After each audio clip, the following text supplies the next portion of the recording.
presentation. If questions come up, feel free to ask. If we start getting too far behind, I may ask people to hold their questions until the end. But at least from the beginning, I'd like to try and keep it kind of interactive. So as questions come up, feel free to ask those. My name is David Harding. I'm a systems engineer with National Instruments. I've been doing this for a little over 6 years now. And I work quite extensively with CompactRio, and one of the topics that comes up pretty frequently with customers of ours is timing and synchronization. So I'm going to go into some details throughout this presentation on the various options, specifically as they relate to CompactRio. So we'll start off talking about some general concepts of timing and synchronization, define some terms that we'll use throughout the presentation. And then I'm going to get into the specific implementation details of timing and synchronization on CompactRio as they relate specifically to both the real-time controller and to the FPGA portion of CompactRio as well. I'm going to talk about a technology out there called the FPGA Timekeeper. Some of you may have used it. And then we'll leave some time at the end for questions.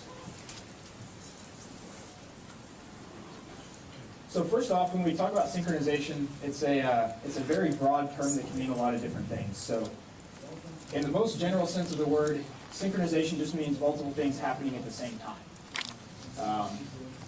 There's different degrees of synchronization, obviously. If I were to say, let's meet at noon for lunch, it might be acceptable to show up at 12:01 or 11:59. So you might mean minutes levels of synchronization.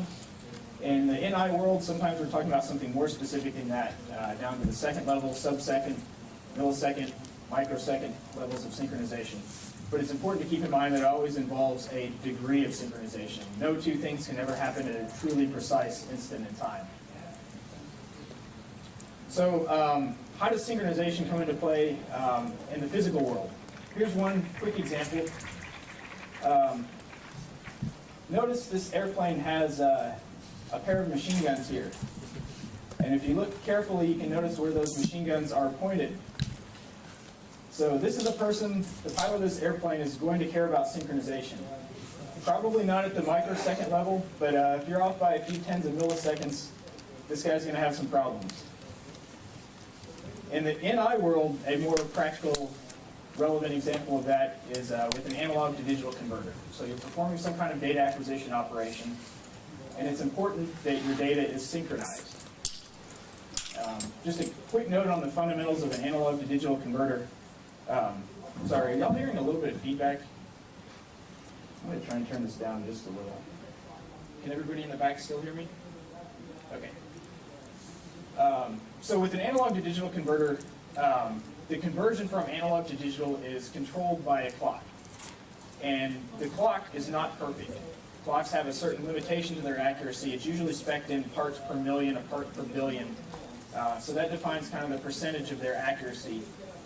And that accuracy becomes more relevant as time goes on. So you may start an acquisition. Let's say we're acquiring from two different channels that are each using their own clock. Those samples may start in perfect alignment or near perfect alignment, but over time those two clocks may drift relative to one another. So if we're telling a module to sample at 50 kilohertz, if the accuracy of that clock is 100 parts per million, which is representative of a lot of different clocks that you might find on NI hardware, those 50,000 samples might actually be 50,005 samples over the course of just a single second. So as time goes on, your samples become progressively misaligned. And you'll notice that, in fact, when two channels might acquire a completely different number of samples, given the same, in theory, the same sampling rate over a span of time.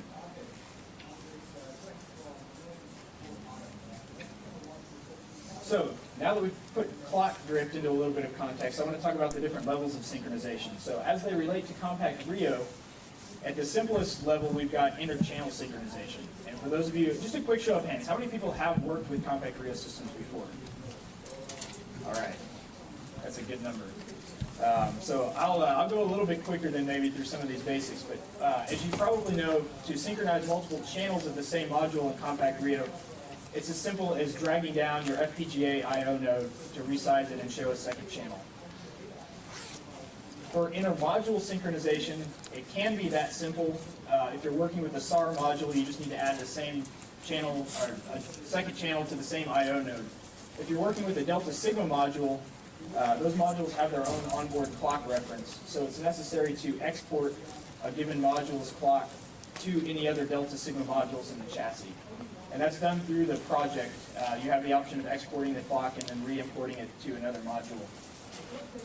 But for the most part, it's taken care of. It's handled on a configuration basis through the project, and then from there, it's just a matter of starting the acquisitions at the same time, and they will stay synchronized. The next level up from that is inter-module synchronization. So you have one C-RIO chassis here acquiring data, you have another C-RIO chassis next to it. There's a few different options for how to synchronize those systems. So one option, the fundamental one, is what we call signal-based synchronization. So this is where, as before is the case with the modules, you can have a shared signal between channels or between modules or systems that drives the acquisition on each of those systems. It's a very fundamental way to handle synchronization. Another way of approaching the problem is not to share signals, but to share a time reference between the modules. So that could come from something like a GPS signal. The advantage of time-based synchronization is that it works over a much wider area where it might not be practical to share a physical signal between systems. Any questions so far about kind of the concepts? Time-based versus signal-based?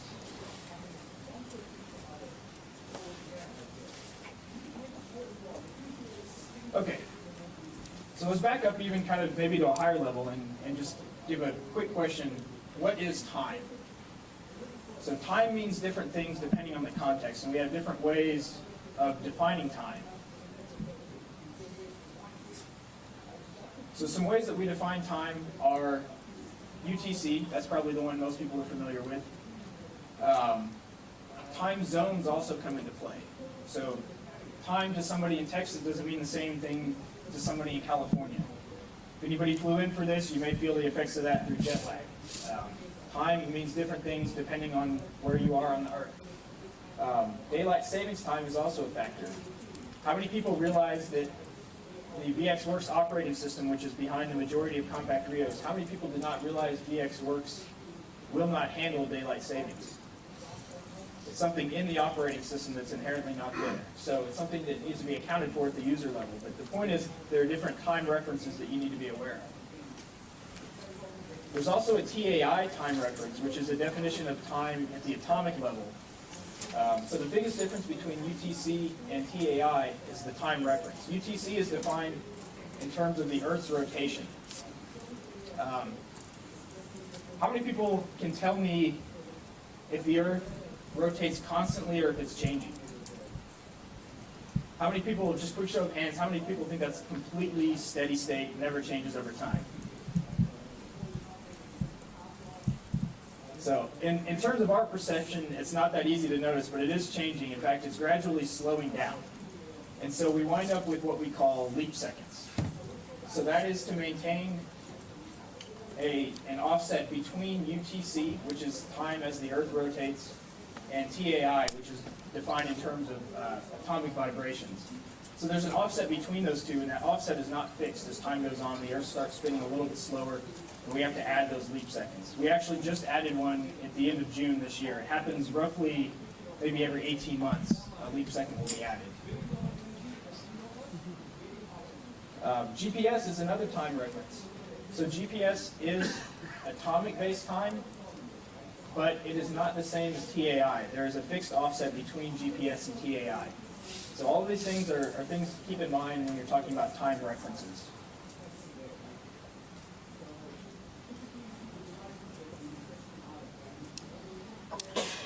Any questions just about the notion of time and the various time references we have to work with?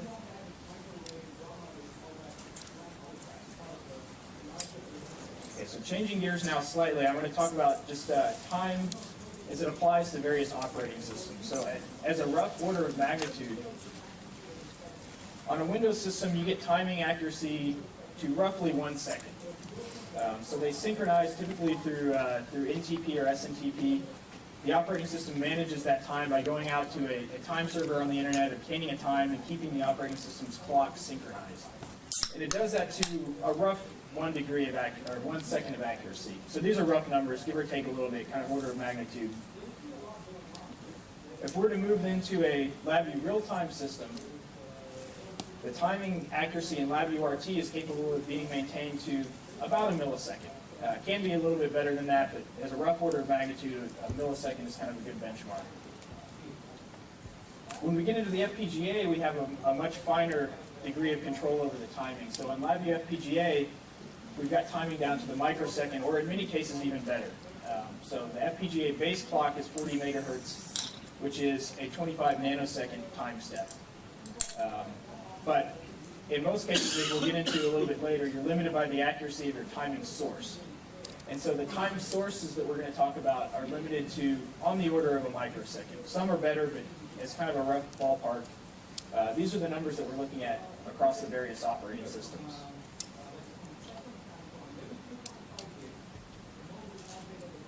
Now, I want to also talk about the notion of clock domains. So in a CompactRio system, as you know, there are separate programming environments. You've got the real-time processor, the CPU, and you've got the FPGA as well. Each of those has their own clock. So there's a real-time clock, there's an FPGA clock, and then there's a clock, depending on which type of module you have. If it's a Delta Sigma acquisition module, the clock itself, or the module itself, may have its own time reference. And each of those are distinctly different clock domains, which may or may not also correlate to the absolute time of the real world, be it UTC or TAI or GPS. So as programmers, it's up to us to decide and define how we want to glue these various time domains together.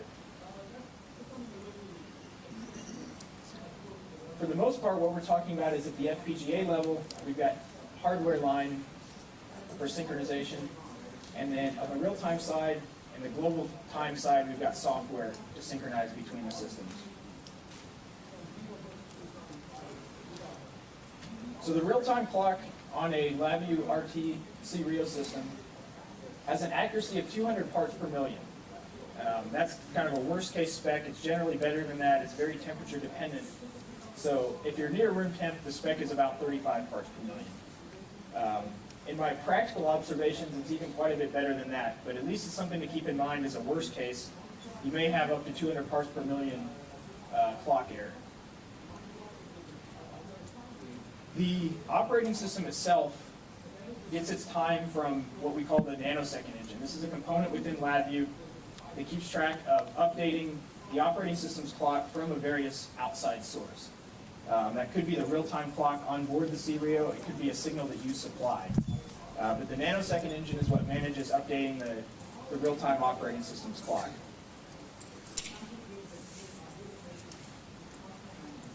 So what does that drift translate into? Well, over the period of 1 minute, you could have as many as 12 milliseconds drift. And again, these are worst-case numbers, so practically speaking, they'll be a little bit better than this. But you could be talking about as much as almost a full second of clock error after running for just an hour. And after running for a day uncorrected, you'll see as many as 17 seconds of clock drift. So depending on which type of system you're working with, that may be important, it may not, but it's something that as programmers we need to account for in some way or another.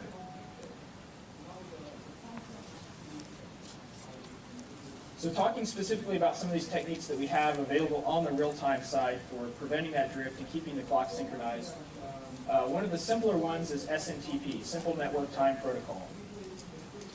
It's Ethernet based, so it's something that goes out and makes a call over a network to a time server, and in the case of CompactRio, will automatically keep the operating system's clock in sync. It's generally accurate for tens of milliseconds because of latencies in the Ethernet signal path. You may be going out to a time server on a local network if you've got one that you've supplied, or it may be making a call all the way across the internet to somewhere on the other side of the world. So because of that, it's limited to about 10 milliseconds of accuracy. You may see better, you may see worse, but that's kind of a ballpark. It's easily configured through the NIRT-INI file. It's simply a matter of explaining the priority of the clock source. So in this case, you see SMTP first. If SMTP is unavailable for some reason, it falls back to the next source in line, which RTC here stands for real-time clock. That's the onboard clock. So because the real-time clock is susceptible to drift, SMTP is advantageous because it's a signal from the outside world to prevent drift. There it's just a matter of enabling that INI token, and then finally pointing it to an IP address of a known SMTP server.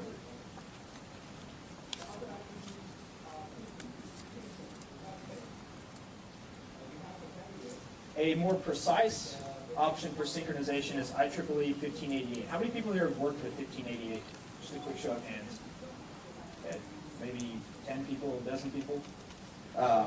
This is an Ethernet-based protocol. It travels over the same physical network of wires, Cat5 cables, for Ethernet 1588. It is limited to local networks, but it gives you a much greater degree of accuracy to the sub-microsecond level if you have dedicated 1588 hardware. The nice thing about it is also it's automatically configured, so if you have a network of devices all using 1588 timing, they will negotiate among themselves to find out who is the most precise time source. That will become the master that will then distribute its time to the nodes underneath it.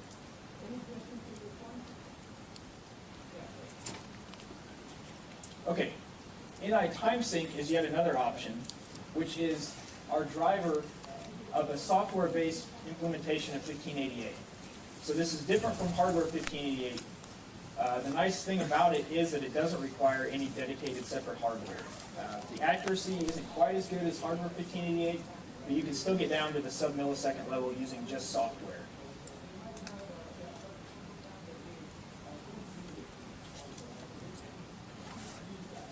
Another option is to synchronize a real-time system through a physical input. So there are some of the CompactRio chassis have an option for an SMB connector on the controller itself. Sorry, not the chassis, it's on the controller. That allows you to bring in a signal to use to prevent clock drift. And it's common to do that using using GPS in some cases. So a lot of GPS hardware will provide a pulse per second signal. You can synchronize the real-time controller using that pulse per second signal through the SMB input connector. And again, the nice thing about GPS is because of economies of scale, because of Garmin's and things like that you have in your car, it made it much more affordable to bring these into any type of measurement system because of its price point.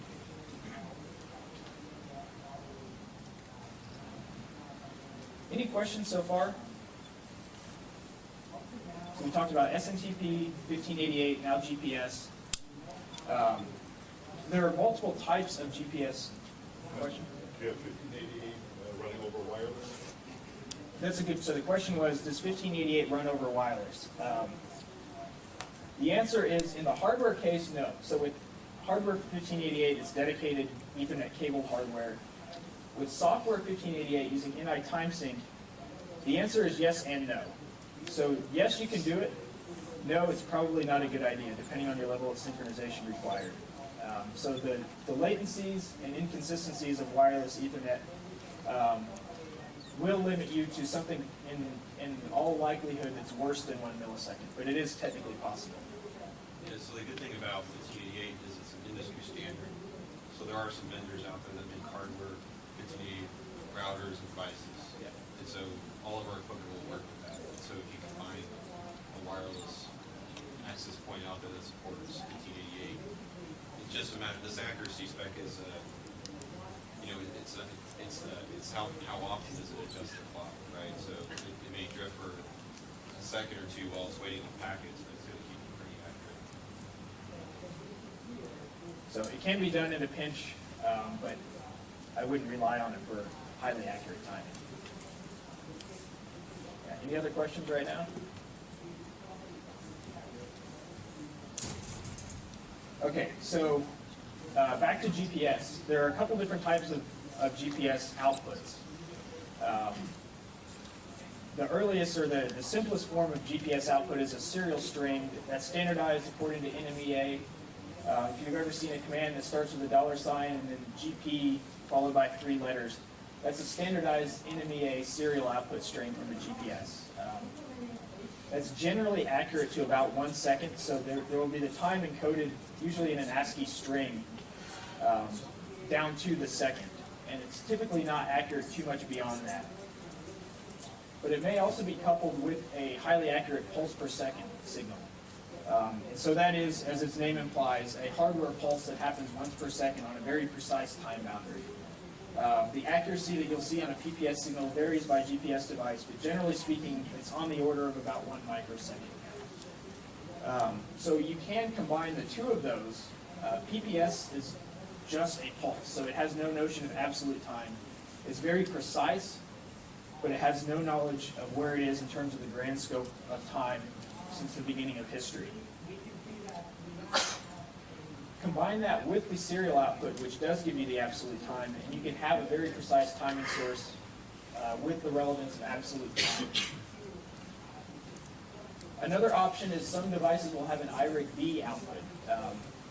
There are actually several types of iRig, A, B, C, etc. iRig-B is probably the most common one. In this case, what you're seeing on the signal diagram is a digital implementation of the iRig-B time-coded signal. So it includes formatted fields for hours, days, minutes, and seconds. And this is relevant to the start of the current year. So this provides the absolute time. The other nice thing about it is it's done in such a way that this provides a steady clock signal in that digital pulse train. So you get the benefit of the absolute time encoded in the signal itself, as well as an accurate clock source. And iRig-B, I believe, is the 100 hertz variety of that. So you get updates here every 10 milliseconds with a high degree of precision. There are also analog implementations of iRig, but this just shows an example of the digital implementation.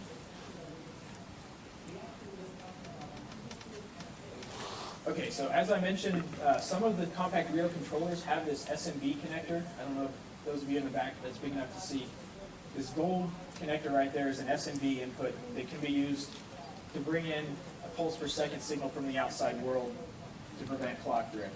So the nice thing about that is, as is the case with SMTP, it's sort of an automatic thing. Once it's configured, it's just taken care of. It'll automatically update the OS clock for you. It's another INI file modification. In this case, the token that you'll use is DIO as opposed to SMTP. It's also configurable at different rates. So typically, you might have a pulse per second signal coming from a GPS device, but it could be something faster than that. So if you have a 100 hertz or 1 kilohertz signal, you simply input the rate there. So why did we remove that re-input on the 920 series? So some controllers have this and some don't. On others, so this is a 9014 in particular, I believe, yeah, the 9023, 24, 22 series do not have this. The 9074 does have it, I believe. And I'm not sure exactly why it was removed, either for cost or space on the front panel of the connector would be my guess. How does it know what the time is? Oh, that's a good question. The question was, how does it know what the time is? And in this case, with just a pulse signal coming in, it doesn't. So you have to provide the initial time accurate to within 1 second, and then this will correct for any drift from there on. So you're still required to set the initial time. So is it setting the clock, resetting the clock every second? It does. A better way to describe it would be is it disciplines the clock in a nice manner. And what that means is there are kind of two ways you can correct for clock drift. One of them is when you find out you've drifted, to immediately snap to the new time that you're off by. Depending on your scenario, that could cause some problems. So in particular, if that snap goes backwards, if you found out you were farther ahead than you should have been, that causes a lot of problems. If you get backwards timestamps in a data signal, that can be a big headache. So what this timing plugin does is it provides a servo mechanism that's, you can kind of think of it like a PID controller, which is it may overshoot the time, it may undershoot, but over time it will even out and correct for that error in a nice, disciplined fashion. Just one thing to add, you could use this input in addition to 1588, so that could be your source for the absolute time, and then start disciplining it. Yep. So the input there was that you could use 1588 initially to get your absolute time, and then use this to maintain that over time.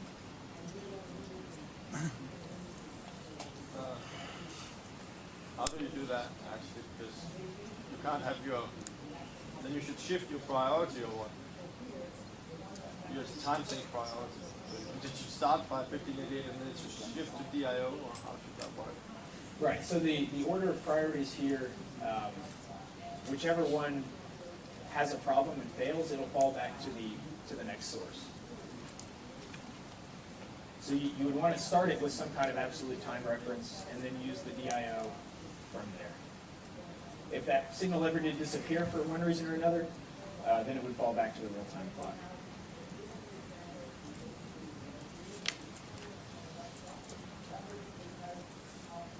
Okay, so here's an example of some code in LabVIEW RT that would be synchronized to an absolute timing source to start at a very specific time and run at a known rate. So this is just a LabVIEW time loop structure. Here, in this case, we're supplying an absolute start time. So if you've corrected for absolute time using one of the methods we talked about before, you can write your code in this manner, and it will start this loop at exactly that time. And when I say exactly, I mean within the bounds of the operating system, which is roughly a millisecond. So it's a simple, easy way. In this case, there's not a lot of user-level programming required. It's just a matter of setting the appropriate I and I tokens and then setting an absolute start time for a time structure. Any questions about the RT synchronization options? Does that timestamp have to be constant? The question was, does this timestamp have to be constant? So the way this will behave is the structure will pause here and not execute until this time happens. And then once it does, the loop will be running at whatever determined rate. Did that answer the question?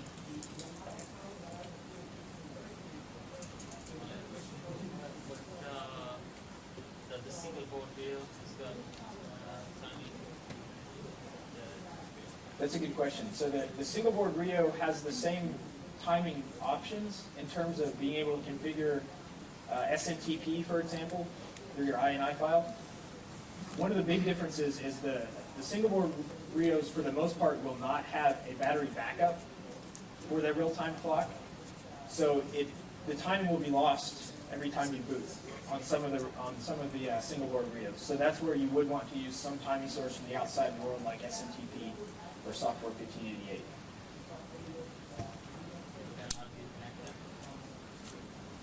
It would be connected in the same way. So 1588 would be through the Ethernet port for the software-based option. There is no one that has Ethernet. That's right. The single board Rio does not have an SMTP. Okay, so we talked about synchronization options on the real-time side. Now we're looking specifically at the FPGA side and how we can bring time into that world. So the FPGA, as it exists natively, doesn't have any concept of absolute time. You can't call a function for getting the time like you can on the real-time side. It only knows its clock source and a number of ticks. So there are some options for getting that absolute time into the FPGA domain. One other thing to keep in mind as we talk about it is it's also limited in clock accuracy, in this case 100 ppm. So it will be susceptible to drift as well. Some options for bringing time into the FPGA world. The 9467 GPS module is brand new, and it has an accuracy of 100 microseconds.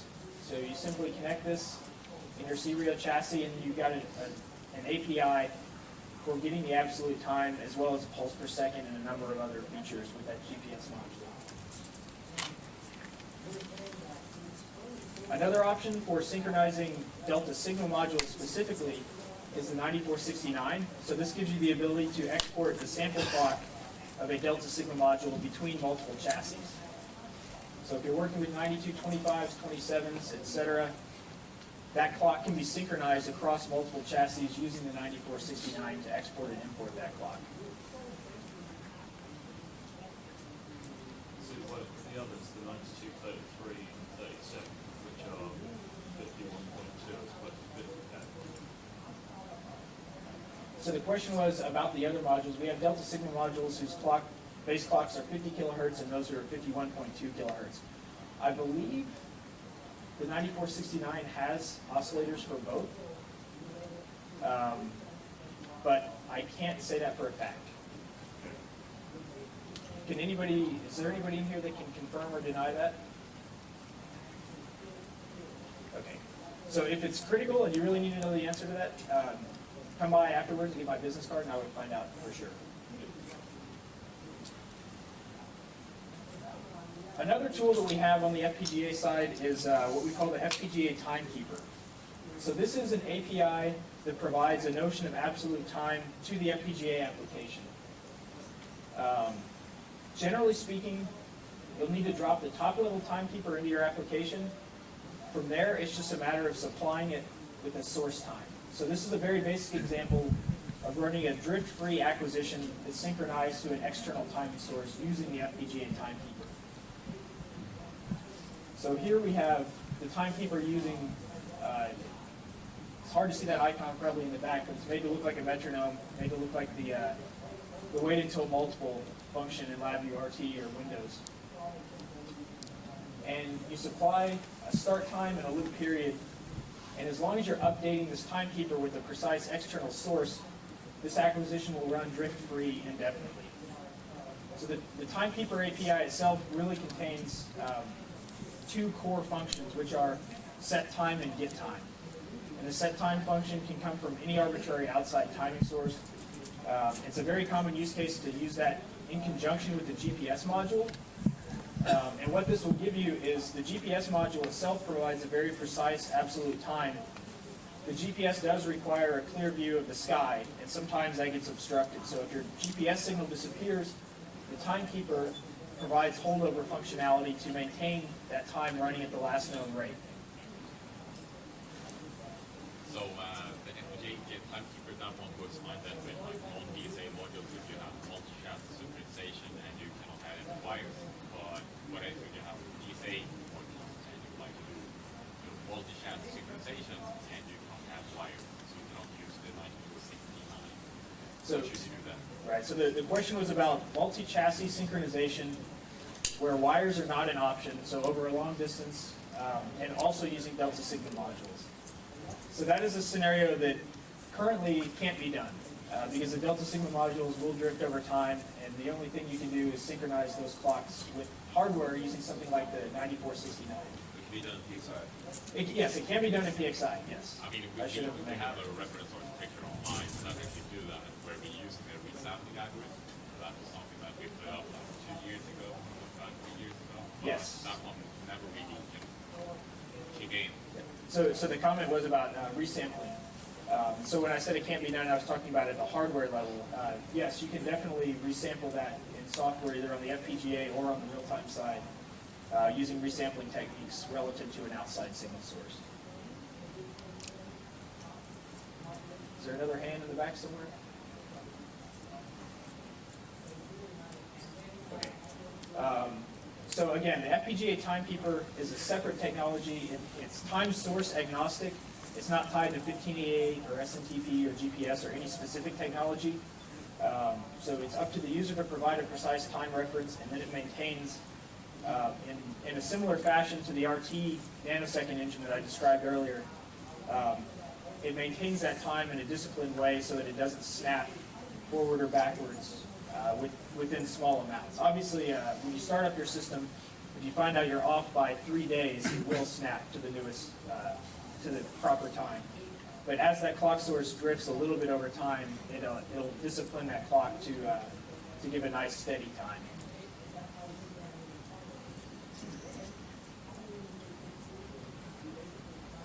So just to summarize very quickly the various synchronization techniques, we talked about SMTP, software 1588, and GPS.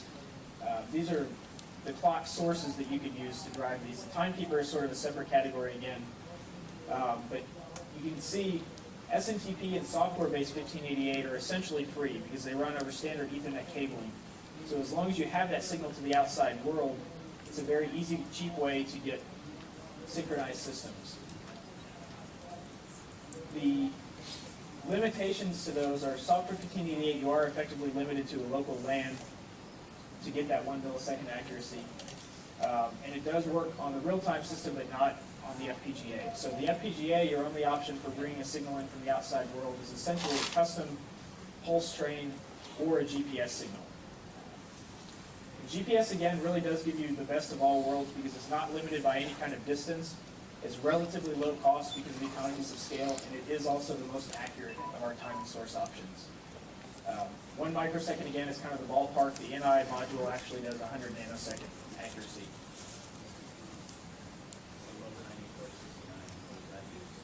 So the 9469, really in that case, it's exporting an existing clock source. So if you have a Delta Sigma module in one chassis, you can export its clock using the 9469 to another module, or to another chassis.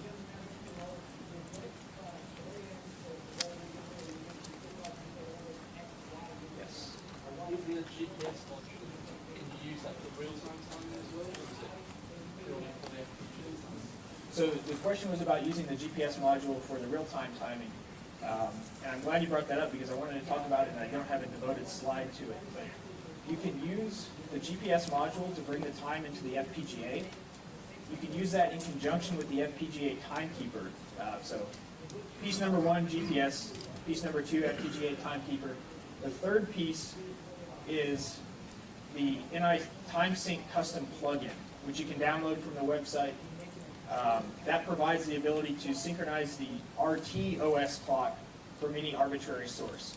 So in that case, what you would do is use the GPS as your initial timing source, use the FPGA Timekeeper to manage that time, and then send that time up to the real-time side where the NI TimeSync custom time reference can update the OS clock.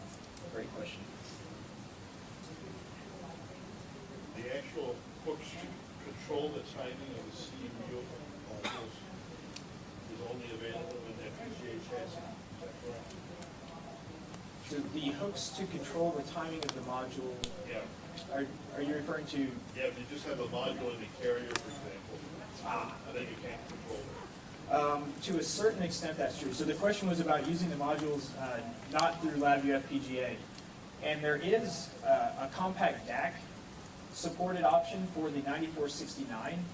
So the Delta Sigma modules used in a compact DAC chassis can be synchronized through the 9469. It doesn't have to go through LabVIEW FPGA in a C-RIO chassis. The GPS module right now is only supported in LabVIEW FPGA for C-RIO. I don't know if it would help, but a clear distinction between compact DAC systems and CompactRio. Compact DAC is relying on the time from the PC with the host. So I don't know if that helps. Versus a timing, a sense of time on the CompactRio system.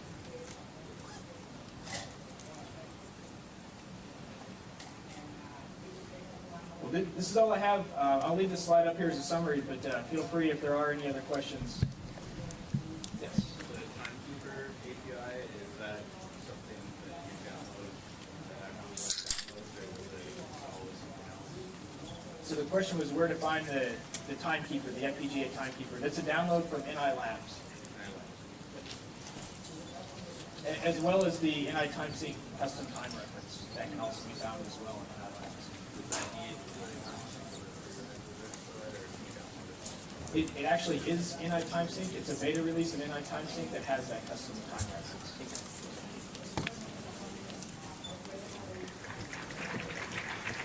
Any other questions? All right. Thank you all very much. I'll be up here.